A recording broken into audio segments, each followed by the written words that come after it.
Assalamualaikum warahmatullahi wabarakatuh. Saudara seiman, paranormal. Di zaman ini sering disebut-sebut adanya kelompok paranormal yang mereka umumnya mempunyai kemampuan di luar hukum-hukum kebiasaan, yang dalam bahasa Arab disebutkan khairikun lil a'dad. Istilah paranormal agaknya mulai populer sekitar 2 atau 3 dasawarsa yang lalu. Meskipun sebenarnya profesi paranormal itu sudah ada sejak lama, malah sejak zaman animisme atau dinamisme. Di kalangan umat Islam pun ada dan banyak yang memiliki profesi ini, yang mampu melakukan sesuatu di luar normal atau kebiasaan. Yang ingin kita bahas di sini adalah bagaimana sikap kaum muslimin atau mukmin dalam menghadapi paranormal. Simak video ini sampai selesai. Dan buat kalian yang baru gabung, silakan tekan tombol subscribe dan aktifkan notifikasinya agar channel Calon Buya terus berkembang dan berdakwah mengajarkan syiar Islam di muka bumi ini.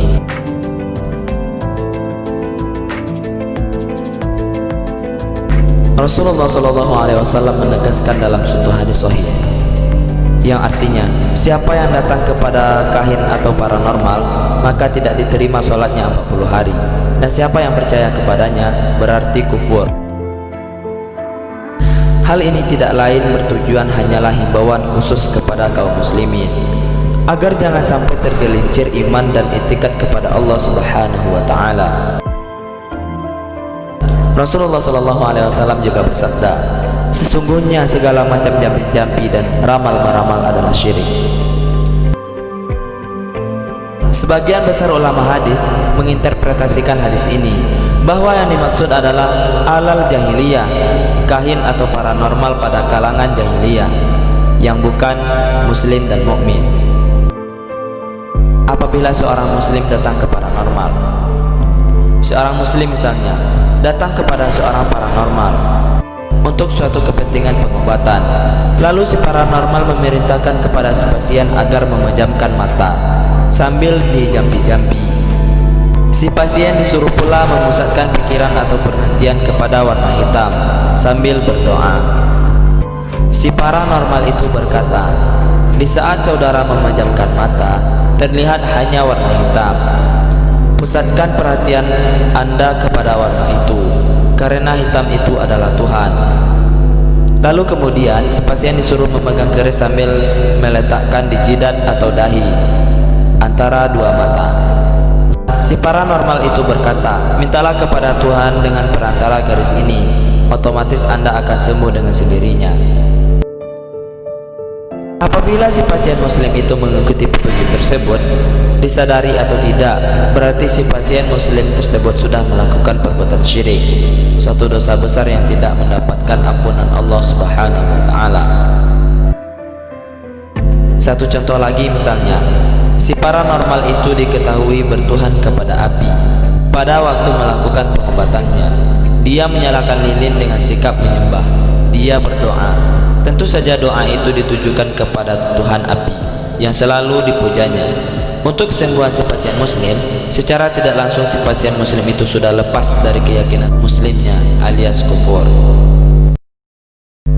Tetapi bagi seorang muslim harus mendasari keyakinannya bahwa iman jauh lebih berharga dari kesembuhan. Tidak ada artinya kesembuhan itu kalau imannya kepada Allah sudah hancur.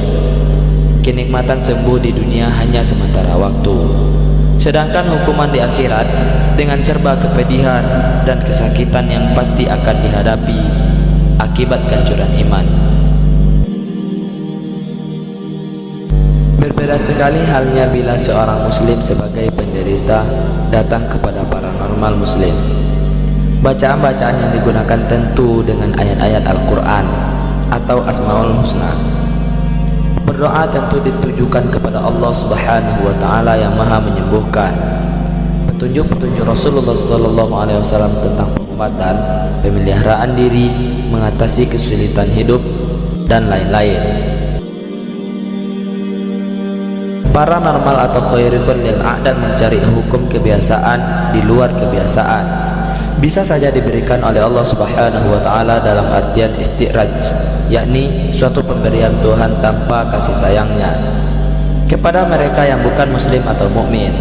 Adapun khairukum lil a'dad yang terjadi terhadap para aulia, arif, ulama dan muslim mukmin yang awam, maka pemberian yang luar biasa itu adalah merupakan karomah, kemuliaan atau maunnah, yang artinya pertolongan, satu karunia dari Allah Subhanahu wa taala yang penuh kasih sayang.